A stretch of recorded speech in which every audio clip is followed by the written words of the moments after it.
Salam dəyərli abituriyentlər, dəyərli izləyicilər. Hər vaxtınız xeyirli olsun. Bugünkü mövzumuz coğrafiya fənnindən xəritələrin təsnifatı haqqında olacaq. Ümumiyyətlə xəritələr miqyasına, ərazi əhatə etməsinə və məzmununa görə müxtəlif qruplara ayrılır. Gəlin ilk olaraq xəritələrin miqyasına görə qruplarına baxaq. Miqyasına görə xəritələr 3 yerə ayrılır. Böyük miqyaslı xəritələr, orta miqyaslı xəritələr və kiçik miqyaslı xəritələr. Böyük miqyaslı xəritələr 1/10.000-dən 1/200.000 miqyaslı xəritələrə aid edilir. 1/10.000-dən kiçik miqyaslı ərazilər isə xəritə deyil, plan adlanır. Böyük miqyaslı ümumcoğrafi xəritələrə topoqrafik xəritələr də deyilir və bu xəritələrdə dəqiq ölçmə işləri aparmaq mümkündür. Çünki daha kiçik əraziləri əhatə edir və bu ərazilərdə daha az ümumiləşdirmə, daha az generalizasiya olur. Orta miqyaslı xəritələr 1/200.000-dən 1/1 milyona qədər olur və orta miqyaslı xəritələr bəzən icmal topoqrafik xəritələr də adlanır.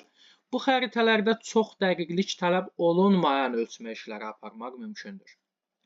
Kiçik miqyaslı xəritələr isə 1/1 milyondan daha kiçik olur və kiçik miqyaslı xəritələrə icmal xəritələr də deyilir. Kiçik miqyaslı xəritələr böyük əraziləri, dünyanın, yarımkürələrin, materiklərin, okeanların ərazilərini əhatə etdiyi üçün biz burada dəqiq olmayan, dəqiqliyi tələb etməyən ölçmə işləri apara bilərik. Ancaq çünki burada generalizasiya, ümumiləşdirmə daha çox olur.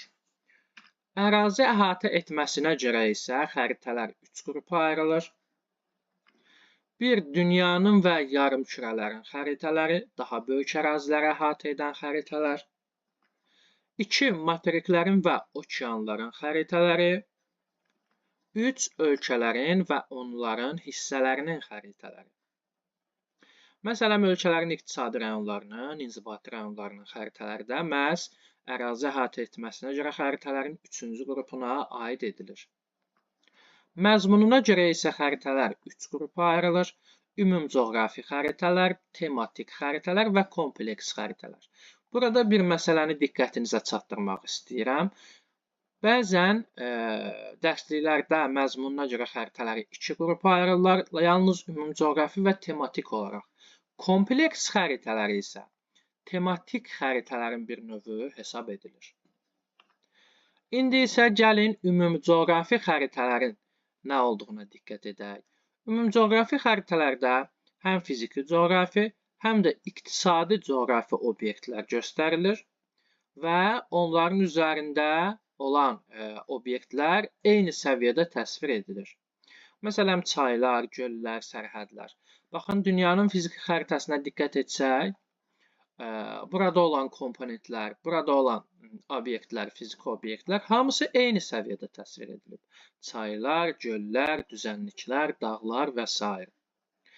Həmçinin dünyanın siyasi xəritəsinə baxsaq, şəhərlər, sərhədlər, ölkələrin adları eyni səviyyədə təsvir edilib. Məhz ümumcoğrafi xəritə ərazi üzrə ümumi tanışlıq, üzərində təsvir edilən hadisələrə əsasən obyektlərin öyrənilməsi üçün tərtib edilir və onun üzərində qeyd etdiyimiz kimi yalnız təsvir edilən ərazinin adı verilir.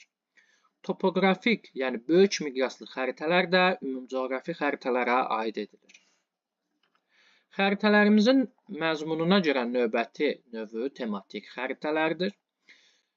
Xüsusi xəritələrdə, yəni tematik xəritələrdə hər hansı bir mövzu və ya komponent daha müfəssəl, daha dəqiq, daha aydın və daha geniş şəkildə təsvir edilir. Tematik xəritələrin təbii hadisələri göstərən və sosial-iqtisadi prosesləri əks etdirən qrupları vardır.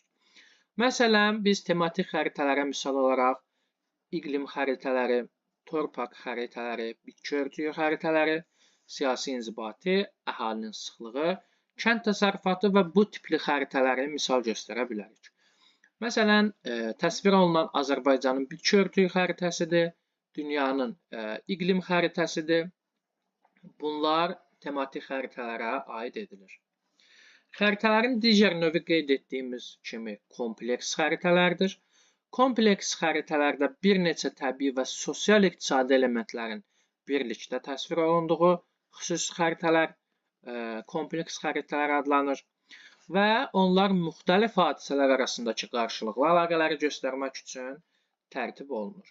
Məsələn, təbii zonalar xəritəsi, sinoptik xəritələr, geoloji quruluş və faydalı qazıntılar xəritəsi və s.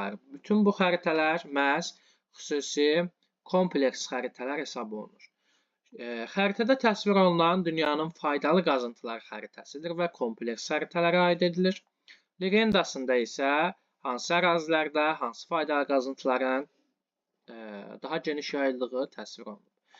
Ümumiyyətlə qeyd etməliyik ki, xəritələr coğrafiyanın ikinci dilidir. Biz xəritələri bilmədən coğrafiyanı başa düşə bilmərik. Dərsimiz bura qədər. Diqqətinizə görə təşəkkür edirəm.